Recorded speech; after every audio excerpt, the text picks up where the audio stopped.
Seja muito bem-vinda à Hora da Borboleta. Aqui a gente investe tempo e conhecimento para que tu possas trocar as birras por maternidade leve. Eu sou a Bárbara Malha, sou mãe de 2, psicóloga, especialista em gestalt terapia e essa é a Hora da Borboleta. Hoje a gente vai conversar sobre o segredo da dependência que gera autonomia, que é uma palavrinha-chave que a hora que a gente entende muda tudo. Então, bem-vinda, pega teu chá. Eu já peguei o meu, já tá aqui comigo e vamos conversar. Eu vou fixar aqui o título e aproveita e vai chamando mais borboletas para estarem conosco hoje. O segredo da dependência que gera autonomia. Bora lá, chama todas as borboletas do teu panapaná para que a gente possa ter essa conversa juntas, que é importante para todo mundo. Mas vamos lá. Eu ouço muito, uma das queixas muito comuns, ou um dos desejos, né, dos desejos mais comuns que eu ouço aqui no consultório quando as mães vêm me procurar, é que elas querem muito, muito, muito que os filhos sejam autônomos, sejam independentes, sejam seguros nas suas escolhas, né? E uma das coisas que eu sinto muito é que às vezes na educação tradicional a gente acaba fazendo um pouco essa metodologia do joga no rio para aprender a nadar, né? Então quando a gente está querendo semear independência, semear autonomia, muitas vezes a maneira com que a gente faz isso é um pouco essa ainda, né? Jogar no rio para aprender a nadar. E sim, em alguma medida, efetivamente, isso pode funcionar, né? Se a gente joga uma pessoa no rio, pode ser que ela aprenda a nadar. Mas aí a gente precisa se perguntar, eu acho, especialmente quando a gente está falando da criação dos filhos, da educação, do que a gente está querendo passar para eles, o que fica de registro dessa experiência, né? Sim, aprendeu a nadar, mas a que preço? Sim, aprendeu a nadar, mas qual a relação que ele estabeleceu com a água? Sim, aprendeu a nadar, mas como que está a relação de confiança dele comigo? Então, quando a gente pensa nessas questões de autonomia, de independência, dessas crianças serem seguras, delas poderem cuidar delas e desses corpinhos com bastante autonomia, eu acho que a gente tem que pensar também como que eu estou fazendo isso, né? Se eu não estou muitas vezes jogando no rio para que eu aprenda a nadar, se eu não estou querendo semear independência, produzindo desamparo, porque de verdade é isso que acontece. Quando a gente lança uma criança para uma experiência que ela não tem ainda recursos para lidar, que ela não tem habilidades, que ela não tem maturidade, de verdade eu estou desamparando ela. Eu não estou semeando independência, né? Eu tô abandono, é desamparo. E eu tenho certeza que não é isso que a gente quer quando a gente pensa em independência e autonomia. Então, tem um conceito que eu acho lindo demais e que eu sinto que a gente pode trabalhar em muitos níveis, né? Que é o grande pulo do gato dessa história, né? Que é o a gente poder, sim, propor e proporcionar para as crianças independência, autonomia, mas com segurança, sabendo que eles têm a gente lá, que a gente possa ser, sabe o trapezista que tem a rede de segurança? Ele vai, né? Ele se lança no trapézio, ele faz as manobras todas, mas ele sabe que se ele cair, tem rede. Então, que a gente possa ser a rede para as nossas crianças. E a rede de segurança tem um nome bem lindão, que é heterossuporte, que é a gente poder ser um suporte que está fora da criança, né? O hétero é o outro, né? Em grego, é o que está fora, é o que está apartado. E o suporte, né? Então a gente tem dois tipos de suporte. A gente tem o autossuporte e o heterossuporte. O autossuporte é aquele suporte que eu já tenho em mim. É a minha própria biblioteca de recursos. É aquilo que eu tenho lá nas minhas vivências, que eu tenho no meu fundo e que eu posso, diante de uma situação desafiadora, diante de uma emoção que me impacta, eu posso ir lá na minha biblioteca de recursos, lá no meu autossuporte, eu vou lá ver o que eu tenho de registros para me ajudar a lidar com essa situação. É o meu suporte, aquilo que eu já desenvolvi a partir das minhas vivências, a partir da minha experiência, a partir das coisas que eu já conheço e já sei do mundo. Eu tenho 38 anos de vivências lá na minha biblioteca de recursos. Os meus filhos têm muito menos. Eles têm 6 e 10 anos. Então dá pra gente imaginar que a biblioteca deles seja um pouco mais restrita, que eles não tenham tantos títulos, que eles não tenham tantos recursos, né? E o heterossuporte, a gente poder se oferecer como heterossuporte, é um pouco a gente ser a biblioteca da escola, né? Que a criança pode ir lá e emprestar recursos que eu tenho e que ela ainda não tem.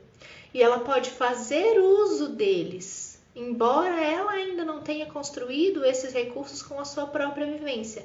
Mas experimentando isso que eu estou trazendo para a cena, que eu estou trazendo para o jogo, ela pode aí sim também se apropriar desses recursos se ela achar que eles são válidos para ela. É a rede de segurança. Se tudo der certo, se a manobra não der errado, o trapezista não precisa da rede de segurança. Ele só precisa quando dá errado. Ele só precisa quando ele não tem recurso, quando ele não tem autossuporte. Então, nas situações que a criança não tem autossuporte, ou seja, quando acontece algo que ela não consegue lidar, que ela não encontra lá na biblioteca dela, nos recursos daquilo que ela já sabe, daquilo que ela já fez, daquilo que ela já conhece, daquelas habilidades que ela já dispõe, se falta lá, ela pode emprestar de mim. Eu vou lá e empresto. Ó, para isso eu tenho essa solução aqui, ó. Tenho essa. Veja aí o que te serve. E aí ela pode se valer disso, que é da minha experiência, que é da minha vivência, não é da dela, mas eu posso emprestar, porque eu estou sendo esse suporte que vem de fora, esse suporte que está fora dela, o heterossuporte. E o heterossuporte, quando a gente entende como ele funciona no nosso dia a dia, ele é o grande trunfo, né, na construção da autonomia e da independência das crianças. Porque a criança ela só consegue se lançar com segurança, com autonomia, de maneira independente, de boa, tranquilona, se ela sabe que ela tem a rede de segurança. Aí ela vai. Né? Hoje a gente falava no post sobre cama compartilhada, né? E aí tem esse grande mitão de que, meu Deus, foi dormir na tua cama, nunca mais sai. Pá, nunca mais tu tira da tua cama.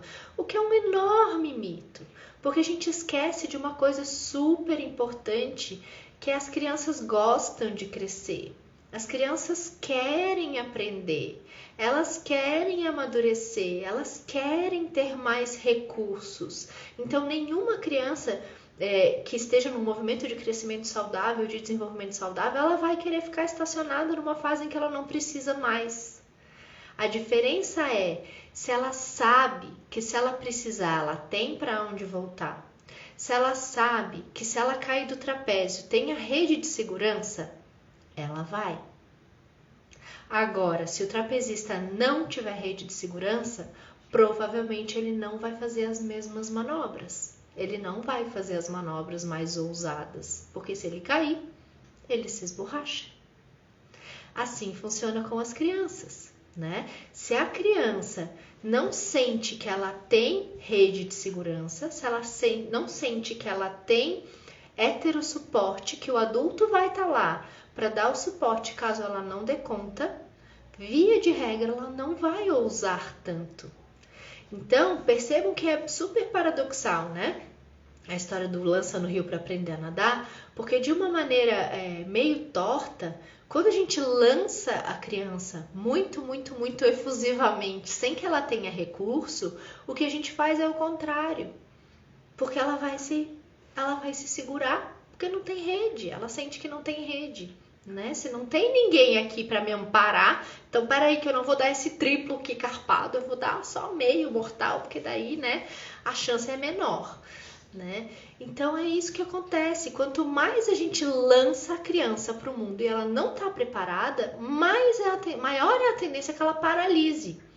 Quando o contrário também costuma ser verdadeiro.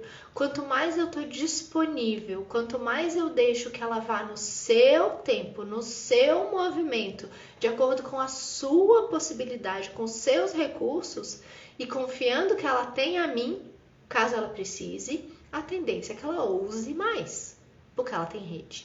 Aí eu dou o mortal triplo carpado, porque se eu cair tem rede, né? Se eu precisar, minha mãe, meu pai, esse cuidador tá ali para me dar apoio.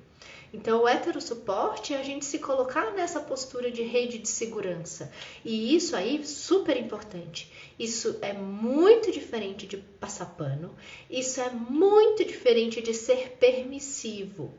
Eu ser autossuporte quer dizer que eu vou apoiar a criança, eu vou ser suporte para essa criança, para que ela lide com as consequências daquilo que ela está fazendo, para que ela lide com as consequências das suas ações. Vou dar um exemplo bem bobo. Há alguns anos atrás, teve um dia que o meu filho veio contando que ele atrapalhou numa aula de música, se eu não me engano, e que a prof ficou muito chateada com ele, que ele teve que conversar com a coordenação. E aí, né, a gente falou semana passada da dona Palestrinha. A dona Palestrinha queria pular do bolso, né? Assim, ó, pular do bolso e dizer: não pode atrapalhar a aula, tá maluco, moleque, não faz um negócio desse na aula, tem que ficar quieto, blá, blá, blá. E neste dia, Deus iluminou e eu consegui segurar a minha onda. E eu disse pra ele: poxa vida, e como é que foi isso? Né? E aí ele me contou e tal, tinha um mal entendido aí no meio da história, mas enfim, ele contou. E aí eu perguntei pra ele: o que tu quer fazer com isso? O que tu acha que a gente poderia fazer? O que tu gostarias de fazer? E aí ele ficou pensando e ele disse: eu acho que eu quero pedir desculpa pra Pro e explicar. Eu disse: eu acho uma boa ideia. Tu precisas de mim para alguma coisa? Tu precisa da minha ajuda para fazer esse movimento? Ele disse: não, eu acho que eu vou falar com a coordenadora e aí vou pedir para ela, para eu encontrar a Pro. Então, o que eu fiz? Eu não disse para ele: tu precisa fazer isso, ou se fosse eu fazia aquilo, ou... Não, a gente ajuda a criança a ampliar a percepção da situação. Né? Eu faço perguntas que ajudem ela a procurar recursos. Eu empresto recurso no sentido de eu ajudá-la a olhar essa situação de um lugar onde ela não consegue ainda, né? Porque ela tem menos recursos. Eu vou resolver para ela? Não, eu não vou resolver para ela. Embora eu possa sim e deva me colocar como apoio. Então eu perguntei para ele: tem alguma coisa que eu posso te ajudar? Eu não vou pedir desculpa pra Pro, não foi eu que fiz, mas eu posso te ajudar com alguma coisa? Tu quer que eu vá lá junto contigo? Tu quer que eu peça pra coordenadora junto contigo pra gente falar com a Pro? A gente pode e deve se colocar de apoio para os nossos filhos, de suporte para os nossos filhos, para que eles lidem com aquilo que eles criaram, né? E isso não é passar pano. Passar pano é ir e resolver por eles. O que a gente está propondo aqui é resolver com eles, na companhia deles, que eles possam assumir o tanto de responsabilidade que eles podem, de acordo com a sua maturidade, de acordo com as suas habilidades, e que naquilo que eles ainda não podem, que eles ainda não dão conta, que a gente seja apoio, que a gente esteja junto, a gente caminha junto, a gente não caminha por eles, a gente caminha com eles. Isso é que é ser heterossuporte. Eu sou esse suporte que está aqui de fora apoiando a criança naquilo que ele ainda não alcança. Percebem? É muito diferente de jogar no rio para aprender a nadar. Eu entro junto na água. Eu apoio a barriguinha, mas eu deixo que ele faça os movimentos para aprender a nadar. Mas eu tô ali.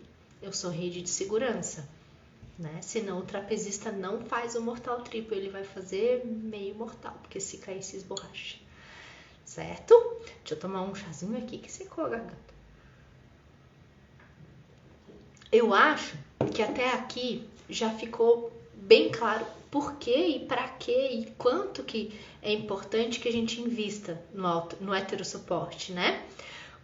Por que é tão fundamental que a gente disponha de energia para isso mesmo, né?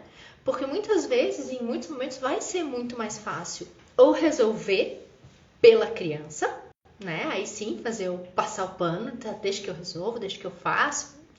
Ou lançar, jogar na água e que aprender a nadar. Agora se vira. Tu fez, te vira, né? Só que tem esse problema, né? De que é uma criança que vai ficar sem rede de segurança. Então a tendência é que ela se segure na sua ousadia, que ela se segure no seu ímpeto, né? De fazer as coisas, de resolver as coisas do seu jeito, de experimentar, de ousar, de tentar o novo. E eu tenho certeza que não é isso que a gente quer para as crianças, né? A gente quer que eles tenham segurança e que eles se lancem mesmo, mas se lancem com segurança. Para que eles façam isso, é preciso que a gente esteja ali, né? No backstage, que a gente esteja de pano de fundo, que a gente seja a rede de segurança. Aí sim, aí é possível, né? E aí, acho que é bem importante a gente falar disso também e de como que o heterossuporte nos ajuda, por exemplo, na hora da birra, né? Ou como ele nos ajuda antes, como ele nos ajuda para prevenir as birras, para que a gente evite de entrar nesse movimento da desorganização emocional com tanta frequência ou com tanta intensidade. Como que essas duas coisas se encontram, né? Aonde que o heterossuporte se encontra com a birra?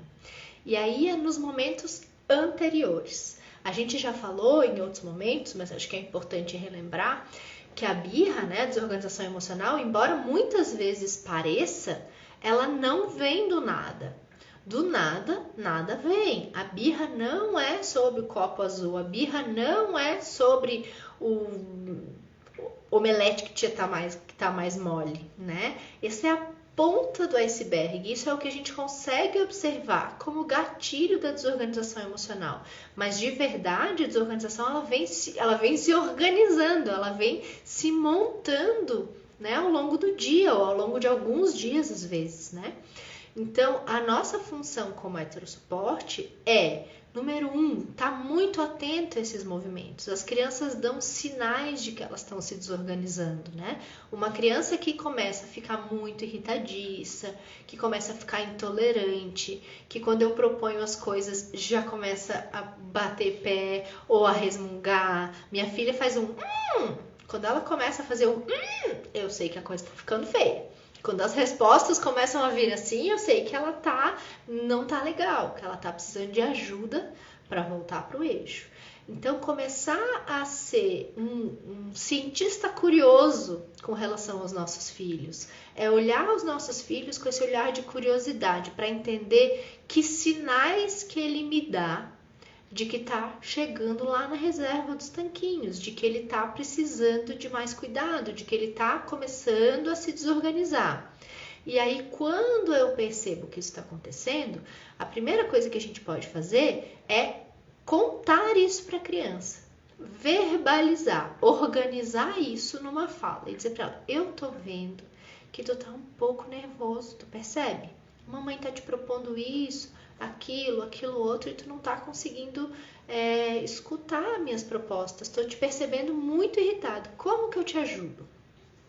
E aí as crianças muito pequenininhas talvez tenham muita dificuldade de responder, né? Então, de novo, a gente vai ser heterossuporte e a gente vai tentar elencar que coisas que eu posso fazer para que essa criança se sinta aconchegada, ouvida, validada e atendida.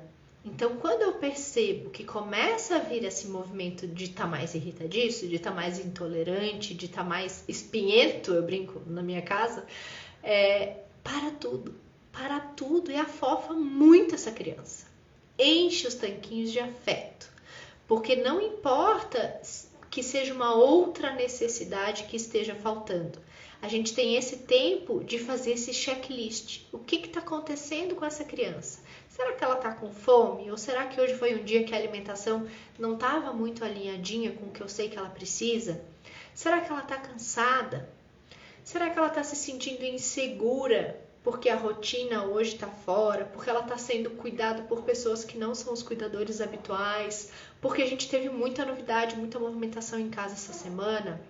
Será que ela brincou que chega? Será que ela está entretida? Será que tem coisas legais, se ela fez coisas legais hoje, ela viu novidades, ela passeou na rua, ela teve brincadeiras que são estimulantes?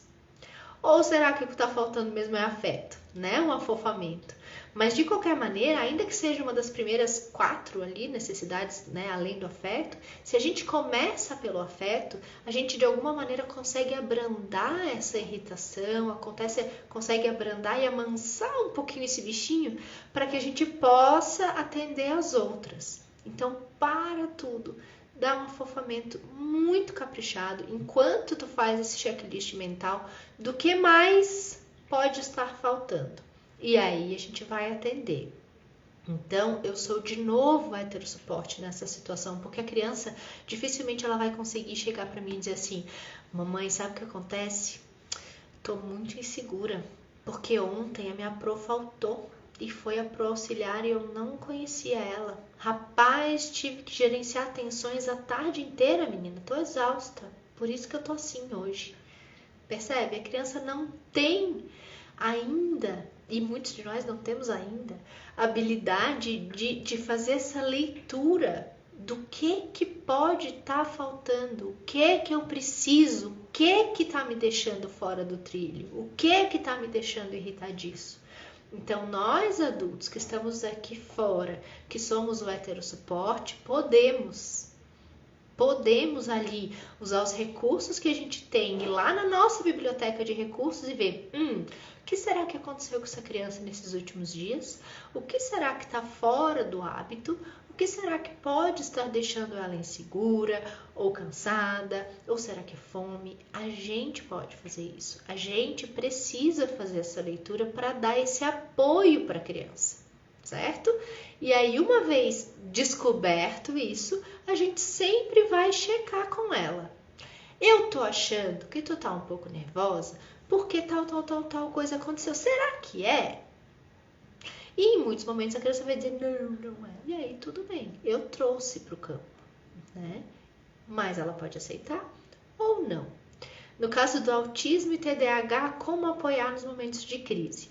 Aí vai ser muito particular, Alessandra. Eu acho que uma das coisas mais importante ainda daí que a gente seja heterossuporte, porque aí é muito um trabalho de novo, de cientista curioso.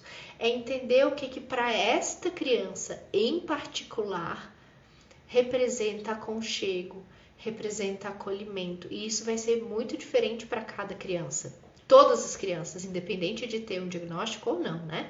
Mas especialmente nesses casos, a gente tem que ter esse olhar super apurado, super afiado, né? De ter uma observação muito atenta mesmo, porque nem sempre vai ser o abraço, nem sempre vai ser o colinho. Pode ser que sim, mas pode ser que não.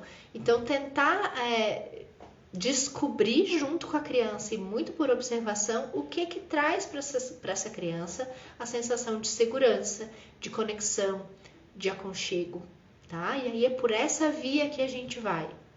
Sempre entendendo que a régua que eu uso para medir é a régua da criança.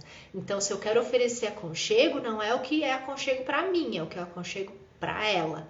Tá? Então, muita observação. Eu imagino que se é do teu filhote que tu tá falando, que tu já tenha alguma pista do que é, em que momentos que ele fica aconchegadinho, que coisas que ele faz que deixam ele soltinho, fluido, frouxinho, e são essas coisas que a gente vai buscar fazer, tá? Então, o heterossuporte, para a gente prevenir a birra, ele vai muito nessa leitura de contexto, vai muito nessa coisa de ser o cientista curioso com os nossos filhos, de olhar e tentar encontrar que sinais que eles estão dando, que pistas que a gente tem do que pode estar acontecendo ali, né? E é um olhar curioso, que não é um olhar julgador. Por que ele está fazendo assim comigo? Para que está me provocando? O que eu fiz? Não é esse o olhar, é o de, nossa, o que será que está passando nessa cabecinha? O que tem nesse coração aí, que esse coraçãozinho está aflito, né? É a gente ter esse olhar mesmo de curiosidade, porque quando a gente olha para as crianças com esse olhar curioso, ao invés de estar procurando uma validação daquilo que eu já acho, a gente pode encontrar coisas diferentes, né? Então, quando eu encontro, quando eu me levanto novas possibilidades, eu vou checar com a criança, eu já estou fazendo duas coisas ao mesmo tempo. Eu não só estou dizendo para ela, olha, eu estou te vendo, porque eu acho que está acontecendo, e eu também estou validando isso que está acontecendo com ela, né? Eu vi, eu estou vendo, está acontecendo, né? E aí só isso, às vezes, já muda todo o astral da criança. Porque, via de regra, o que a gente faz é se defender. Quando a gente começa a perceber que a criança está irritadiça, ao invés de a gente acolher, a gente se defende. A gente quer que pare. Só que a gente quer que pare também adotando uma postura reativa com relação à criança. Então, ele está irritadiço de lá e eu começo a cobrar. Por que ele está assim comigo? E eu também estou sendo intolerante com ele quando eu faço isso. E aí a tendência é que vire uma bola de neve. E a gente não resolve, só se encrenca mais, né? Então, primeiro, parar para observar. Entender que não é comigo, né? Que a criança está reagindo assim comigo porque é o vínculo forte que ela tem, porque ela confia que comigo ela não precisa segurar. Ela pode deixar sair a irritação, deixar aparecer a raiva, né?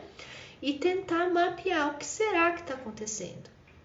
Validar, legitimar e tentar fazer esse giro com ela. Então, o que a gente pode fazer para te acalmar? Então, como que será que a gente pode cuidar desse cansaço? Então, essa barriguinha está vazia, o que será que a gente podia dar para essa barriguinha ficar feliz? Né? E construindo com a criança soluções para que a gente não chegue no extremo, porque a desorganização emocional, a birra, a crise de birra, ela é o ápice. Ela é o ápice desse desgaste. Ela é uma criança que ficou lutando com essa falta ou com essa necessidade que estava negligenciada um tempão, o tempo que ela conseguiu. E aí aquela hora da birra é a hora que ela pendura a chuteira. Não dou conta mais disso. Né? O cérebro corta ali a energia e parou, né? Para tentar se recentrar.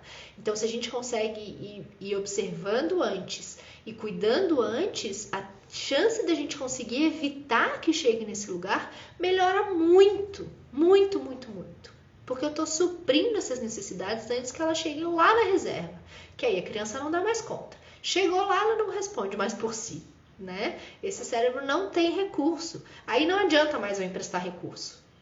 A biblioteca está fechada. Não dá. Eles não conseguem mais usar os meus recursos. Na hora da birra, a criança não consegue emprestar os nossos recursos. Isso é super importante. A gente entender que tem hora para tudo.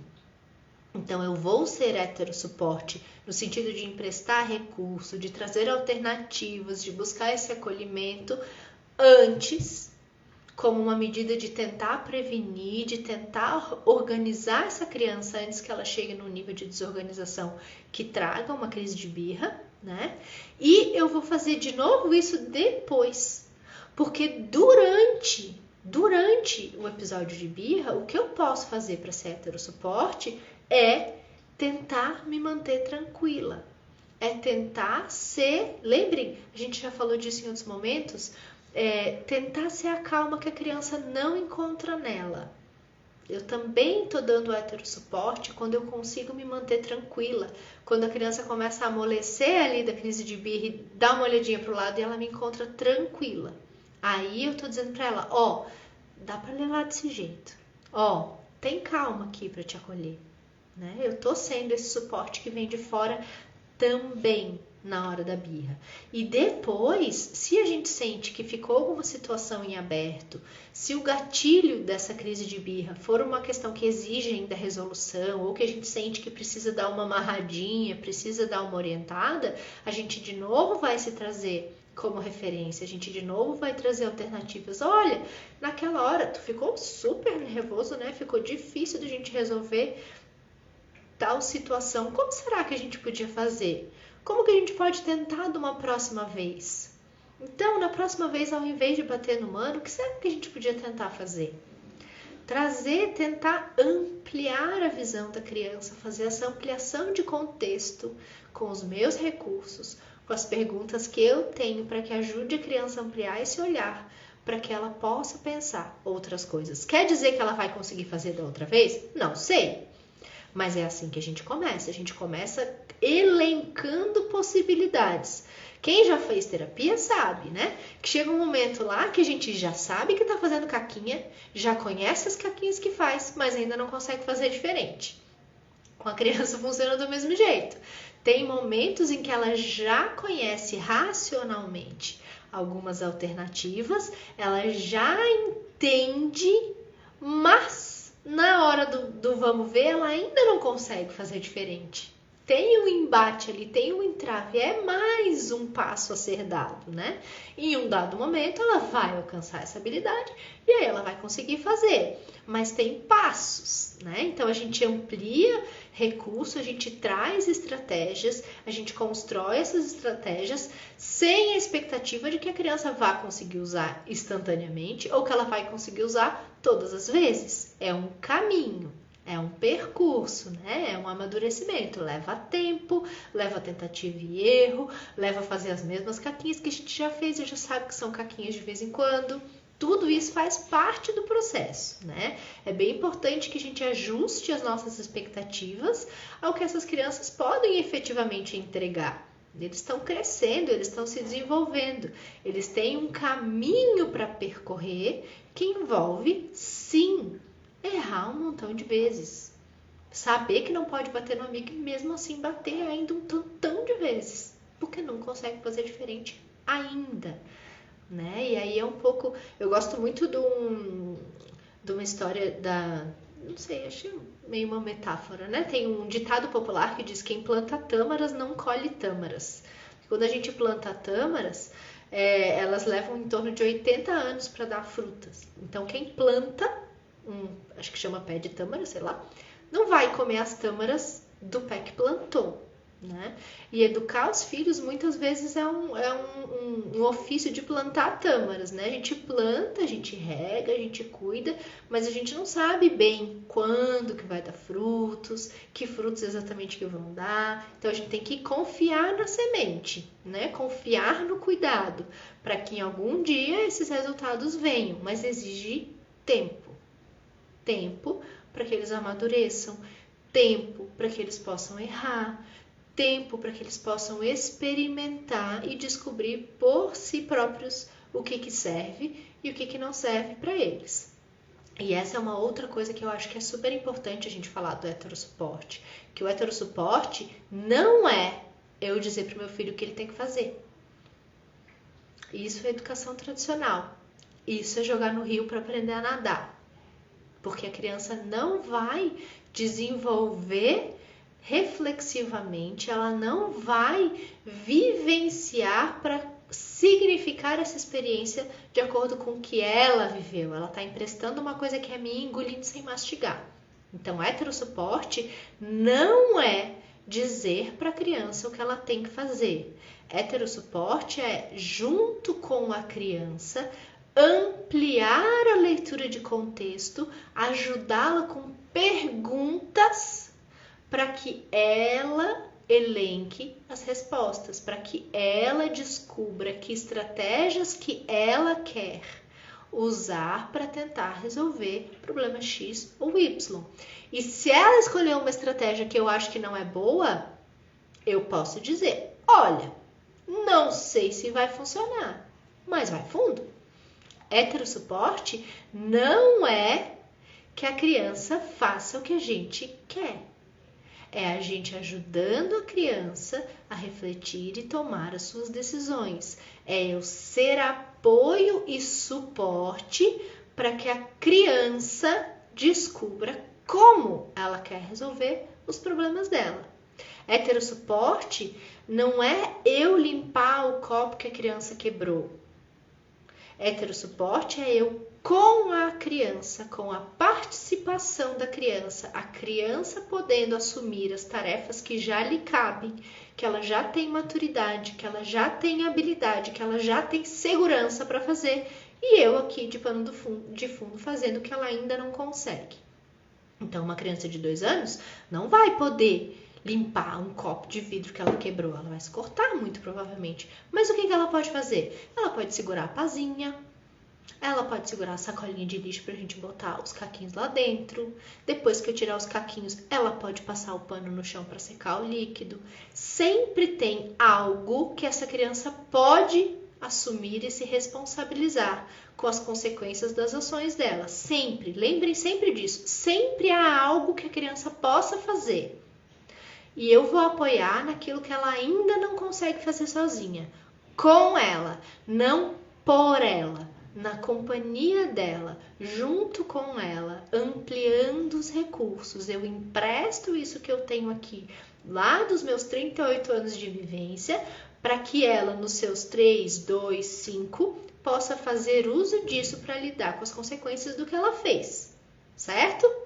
Então não é fazer pela criança, é fazer com a criança, tá? E aí isso é super importante porque vocês vão ouvir dizer que isso é ser permissivo, que isso é passar pano para a criança. Então aí você já tem resposta. Não é, porque passar pano, ser permissivo é eu fazer pela criança. Eu desencumbo a criança da tarefa, eu tiro ela de cena, eu digo, mamãe faz. Isso sim. E aí vamos lembrar, sempre tem algo que a criança pode fazer para se responsabilizar pelas consequências do que ela fez. Isso ela fará. O resto eu apoio. Sempre precisa ter uma ação da criança, nem que seja uma ação de reflexão, de elencar estratégias, de trazer possíveis soluções para que a gente faça. Mas sempre tem. E aí, eu acho que é bem legal também a gente pensar um pouquinho o que eu sinto que é o grande pulo do gato, né? Da gente entender o heterossuporte. Porque quando a gente entende a nossa função de ser heterossuporte para as crianças, fica muito mais fácil a gente lidar com uma educação por ação e consequência. Porque daí o meu papel fica bem claro, fica tipo neon, né? Eu vou acompanhar essa criança para lidar com essa consequência de duas maneiras. Ajudando a ampliar a leitura do contexto, ou seja, eu vou fazer perguntas, eu vou trazer reflexões para que ela descubra o que ela precisa fazer para resolver o que ela fez. E segundo, eu vou ser esse suporte que está fora para ser biblioteca de recursos para aquilo que ela ainda não faz sozinha. Então, o que é perigoso, o que ela ainda não sabe, o que ela ainda não tem habilidade, o que ela ainda não tem segurança para fazer, eu farei com ela, não por ela, tá? Então, assim, vamos supor, uma vez, uma das minhas crianças bateu com um sino de ferro no rosto de um amigo. Machucou bastante, abriu um cortinho, assim, foi bastante. Não dá para eu delegar para ele a função, por exemplo, de fazer um curativo, né? Era um negócio assim maior, assim, precisava de um cuidado maior. Mas ele pode ir lá, ir na cozinha da escola, pedir um gelinho, buscar na gaveta um pano para botar o gelinho para fazer a compressa, ficar do meu lado, segurar a pomada, me dá a gaze, abrir o esparadrapo. Ele pode se responsabilizar na medida do que a maturidade dele alcança.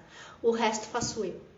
Eu sou o heterossuporte, o suporte que está fora. Eu faço aquilo que ele ainda não pode fazer sozinho, mas não tirar a responsabilidade da criança. Aí sim é ser permissivo. Deixa que a mãe faz, tá? Esquece o deixa que a mãe faz. Vamos fazer junto. Como é que a gente resolve junto? Tá? Esse que é o lance do heterossuporte. O heterossuporte é a gente caminhar junto com a criança, mas não o nosso caminho, o caminho que ela escolhe. Com a nossa ajuda, com a ajuda da nossa reflexão, com as estratégias que a gente pode escolher juntos. Tá? É andar com, não é carregar a criança no colo, não é andar por ela, não é passar pano, não é ser permissivo, tá? Então o limite é esse. E aí não deixe ninguém dizer que vocês estão sendo permissivos quando vocês estão sendo heterossuporte. A gente anda com. E aí vocês podem imaginar que coisa mais linda que a gente está plantando quando a gente faz isso? Qual é o tipo de relação que a gente está nutrindo com as nossas crianças quando a gente se coloca como rede de apoio? Né? Porque a rede de apoio é aquilo com que a gente pode contar. né? Tem aquela frase que eu acho muito linda, que é: seja a pessoa para quem o seu filho corre para te contar quando alguma coisa vai dar errado, e não de quem ele corre, né? Então, eu tenho muito esse desejo. Eu quero que os meus filhos tenham confiança e tenham segurança de vir me contar quando eles fizerem alguma coisa errada, que eles confiem que eu vou poder ajudá-los a solucionar, não solucionar por eles, ajudá-los a solucionar, ser parceria para que eles solucionem, ser apoio, ser rede de apoio, para que eles possam dar os mortais triplos carpados deles, né? Sabendo que não vão se esborrachar no chão, sabendo que tem colo, que tem mãe, né? O que não quer dizer que eles não vão ter que lidar com as consequências do que eles fazem, muito pelo contrário, né? Mais responsabilidade, porque tem alguém comigo, né? Então, eu acho que essa é a semente mais linda que a gente pode plantar nas relações com os filhos, porque eu sinto que, assim, por exemplo, lá na adolescência, isso pode virar um problemão, né? Se a criança não entende que a gente pode ser apoio, que a gente pode ser suporte, que a gente pode ser parceria para lidar com os problemas, é aí que a gente começa a ver esse movimento de esconder, né? De não contar as coisas que acontecem por medo que a gente brigue, por medo que vai ser punido, né? Como ajudar quando a criança surge com o hábito de xingar? Primeiro, eu sempre pergunto, especialmente quando vem um xingamento novo, né, lá em casa, eu pergunto: ué, onde é que ouviu isso? Né? E aí, usualmente, uma das coisas que eu gosto de fazer também é desmistificar o xingamento, né? Eu lembro uma época que surgiu um cabeça oca lá em casa. Não sei o que é cabeça oca. Mas, ué, o que é uma cabeça oca? Uma cabeça vazia. Ué, aqui tem alguém que tem cabeça vazia? Não, não tem. Então, aqui não tem nenhum cabeça oca, né? Outra coisa, isso já faz algum tempo lá em casa, agora a gente já tem isso tá mais constituído, assim, mas é uma ferramenta de começar a trabalhar, né? Abrir, o que significa esse xingamento? O que tu tá querendo dizer? Faz sentido esse xingamento? Que a maioria não faz, né? Na maioria no sentido figurado. E hoje o que a gente faz é simplesmente dizer assim: olha, essa palavra é muito grosseira. Eu não gosto dessa palavra, a gente não fala ela aqui em casa. Tu pode me dizer que tu tá bravo de outras maneiras. Ou tu pode me dizer que tu não gostou de outras maneiras. Ou tu pode dizer que tu tá triste de outras maneiras. Ou tu pode me dizer que tu não gostou disso que eu fiz de outras maneiras. Mas eu te diria que não adianta brigar, sabe? Não adianta dar bronca, não adianta... leva com leveza, que normalmente a gente leva mais suave, dura menos. Se a criança entende que isso é uma questão, que a gente fica impactado, que a gente fica incomodado, a tendência é que se mantenha por mais tempo, tá? E aí, voltando ali, né? Estávamos falando do heterossuporte, disso a longo prazo. Mas o heterossuporte presente na nossa vida cotidiana a curto prazo, o fato dele nos ajudar a levar muito mais suave uma educação por ação e consequência, porque eu não preciso fazer pela criança, eu não preciso obrigar que a criança faça do meu jeito, né? Porque a tendência quando eu digo vai ser desse jeito, que a criança, de uma maneira muito saudável, se oponha e não queira fazer, né? Nessa proposta de ser heterossuporte, a gente constrói junto com a criança uma solução. Então, como ela está implicada na resolução desse problema, a tendência é que ela fique muito mais colaborativa. A tendência é que ela se coloque de uma maneira mais disponível para fazer aquilo que ela se propôs a fazer, aquilo que ela ajudou a construir a estratégia. E aí, vocês veem o que é o fim da linha disso? O fim da linha disso é uma maternidade muito mais leve, muito mais leve. Porque na medida que eu estou incluindo essa criança na solução dos problemas, que eu estou incluindo essa criança nas estratégias de resolução das coisas que acontecem no dia a dia, pode parecer que naquela hora dá mais trabalho, que eu tenho que parar o que eu estou fazendo, eu vou lá, mas no fim do dia, o tempo que eu economizo de dedo em riste, de insistência, de repetição, de ameaça, de punição, olha, não dá nem para contar. Fora o estado, né, de espírito que fica na casa, né? Porque essa relação horizontal, quando eu olho para essa criança e digo: olha, temos um problema aqui, como é que a gente vai fazer? Ela coloca a criança numa posição de quem quer resolver o problema. E aí fica muito mais leve para quem está acompanhando, porque eu estou só acompanhando. Eu não preciso fiscalizar, eu não preciso pensar uma punição, daí depois eu não preciso fiscalizar se essa punição que eu dei está sendo cumprida, eu não preciso ameaçar, eu não preciso reclamar. Tá ali, a gente tá junto. Resolveu, acabou. Toca a vida, toca o baile. Né? Então a ideia é que a gente possa se fortalecer nessa posição de ser hétero suporte, nessa posição de ser quem caminha com os filhos, para que a gente possa curtir e usufruir uma maternidade bem mais leve. Desculpa. Certo, gente linda?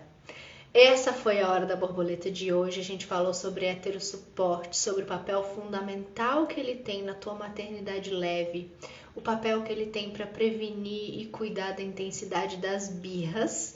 E o nosso próximo encontro já está marcado. A gente vai se ver na sexta-feira, às 3 da tarde, para conversar sobre o que a palmada ensina. Porque a palmada ensina e a gente vai conversar. Um beijo, boa semana e até a próxima!